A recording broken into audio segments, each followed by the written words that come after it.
Dari hasil pemeriksaan warga, diketahui jika pelaku beraksi tidak sendirian melainkan bersama satu orang temannya yang berhasil kabur dari kejaran warga. Saksi mata, Triswanda mengaku berhasil menangkap satu orang yakni P usai menjamret seorang wanita. Wanita tersebut terjatuh di jalan. Waktu kecelakaan korbannya pas jatuh, katanya kena jambret. Waktu itu pelakunya saya tangkap terus saya serahkan ke Pak RT. Kalau enggak salah pelakunya 2 orang.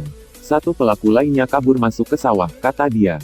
Tak ingin terjadi main hakim sendiri. Kepala Satuan Reserse Kriminal Kepolisian Resort Kediri Kota Ajun Komisaris Gusti Agung Ananta datang langsung untuk mengevakuasi pelaku jambret. Begitu pelaku dibawa petugas secara spontanitas warga meneriaki pelaku corona dan menghajarnya beramai-ramai. Melihat masa tak terkendali Kasat Reskrim berusaha untuk menenangkannya. Yang main hakim saya tangkap ya, saya Kasat Reskrim, teriak Gusti. Begitu mendapat ancaman ditangkap, warga berhenti memukuli pelaku dan langsung digiring ke dalam mobil petugas untuk dibawa ke Polres Kediri Kota.